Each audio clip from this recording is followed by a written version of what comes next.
हस्तिनापुर के नाम सुनते ही हमें महाभारत का ख्याल आता है और एक भव्य शहर की कल्पना सामने आती है। यह शहर कई पूरी दुनिया में विख्यात था और महाभारत ने तो इसे हमेशा के लिए जनमानस के मानस पटल पर अंकित कर दिया। क्या आपने कभी सोचा है कि हस्तिनापुर है कहाँ, वह आज कहाँ है और क्या आज भी वहाँ महाभारत काल की यादें हैं या मिट चुकी हैं? क्या वहाँ आज भी महाबली और महादानी कर्ण की कोई यादें हैं या फिर पांडवों से रिलेटेड महल बचे हुए हैं? इन्हीं सब सवालों का जवाब इस वीडियो में मिलने वाला है।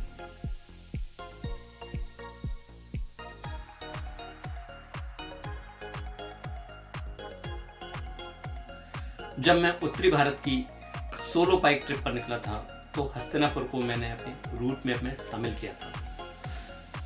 आगरा से 319 किलोमीटर और दिल्ली से 150 किलोमीटर और मेरठ से 40 किलोमीटर की दूरी पर यह है। मैं आगरा से मथुरा, अलीगढ़, हापुड़, गढ़मुक्तेश्वर, परीक्षितगढ़ होते हुए हस्तिनापुर पहुंचा था। तारीख थी 1 जून 2016।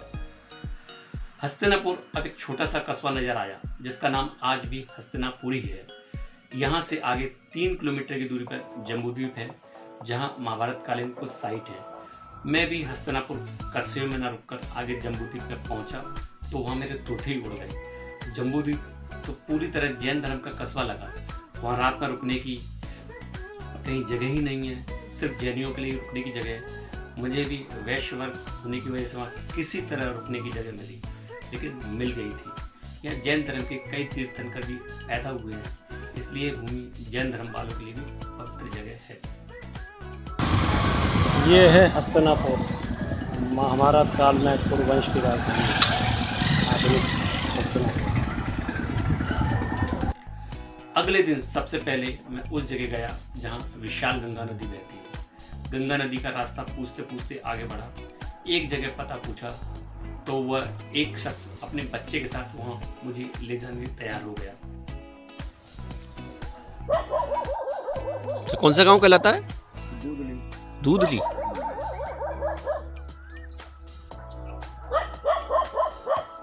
रास्ते में बातचीत करते हुए आगे बढ़ता जा रहा था।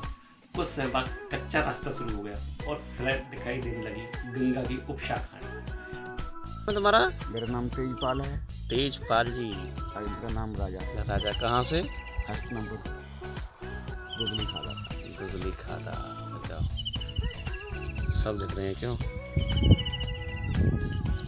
ऐसे रास्ते पर चलते हुए।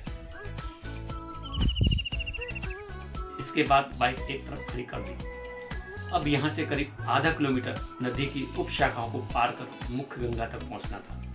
अकेले होता तो शायद यही डुबकी लगा के चला जाता, लेकिन एक लोकल आदमी का साथ होने से हिम्मत बनी। उसने भी अपने कपड़े उतारे, अपने बेटे को कंधे पर बैठाया और आगे रास्ता देखते हुए बढ़ा।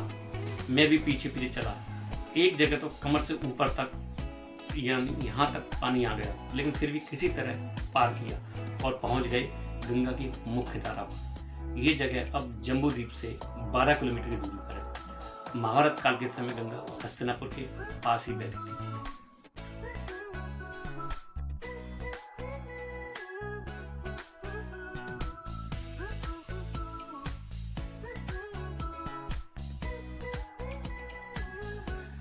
वहां पर नदी पर स्नान करने के बाद 1 घंटे बाद जब उन्हें घर छोड़ा तो गांव में कोहराम मच चुका। हर जगह उनकी खोज शुरू हो गई थी। गांव में अफवाह फैल गई तो कोई बाइक वाला इन्हें उठाकर ले गया है। किसी ने उससे कहा कि भाई तुझे तेरी बीवी 1 घंटे से ढूंढ रही है, जल्दी घर पहुंच नहीं तो कांड हो जाएगा। वो घबराकर जल्दी से घर की ओर बच्चे को लेकर भागा।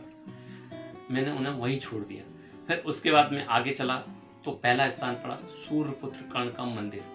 बताया जाता है कि इसी जगह पर कर्ण ने अपना स्वर्ण कवच दान किया था। जिस शिवलिंग की वह पूजा करते थे वह आज भी है और जहां बैठकर वह दान करते थे उस जगह पर अब दुर्गा माता की प्रतिमा स्थापित है। सूर्यपुत्र कर्ण सूर्योदय के समय गंगा स्नान के बाद इसी जगह पर दान देते थे। यहीं उन्होंने इंद्र को अपना स्वर्ण कवच और कुंडल दान किए थे, जो संसार का महानतम दान माना जाता है।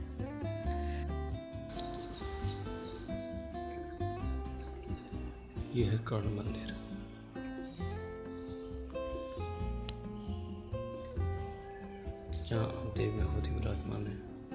साथ साथ बैठकर दान किया करते थे। इंद्र को अपना कवच कुंडल और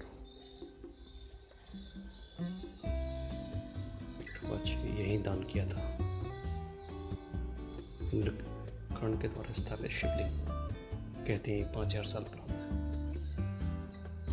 इसके बाद आगे बढ़ा तो फिर प्राचीन पांडवेश्वर महादेव मंदिर पहुंचा। यहाँ पर महाभारत काल के 2 बरगद और पीपल के वृक्ष हैं जो महाभारत काल की याद दिलाते हैं। यहीं वह शिवलिंग भी है जिसकी पूजा 5 पांडव किया करते थे। प्राचीन पांडवेश्वर महादेव मंदिर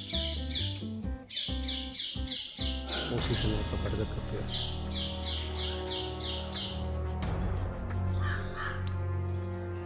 हस्तिनापुर में प्राचीन समय की कम ही जगह बची है, लेकिन जो भी है वह उसकी काल की याद दिलाने के लिए काफी लगी, खासकर जब भारत के इतिहास और उसके गौरव को समूल नष्ट करने के प्रयास निरंतर हुई। तो इस तरह नजर आया आज का हस्तिनापुर। यहाँ की घटनाएं ऐसी थी जो 10 सालों में करीब 33,000 किलोमीटर की सोलो बाइक ट्रिप के दौरान कहीं और देखने को मिले। खासकर रुकने की जगह को लेकर जो एक्सपीरियंस वहाँ हुआ वो तो बिल्कुल ही अपेक्षित नहीं।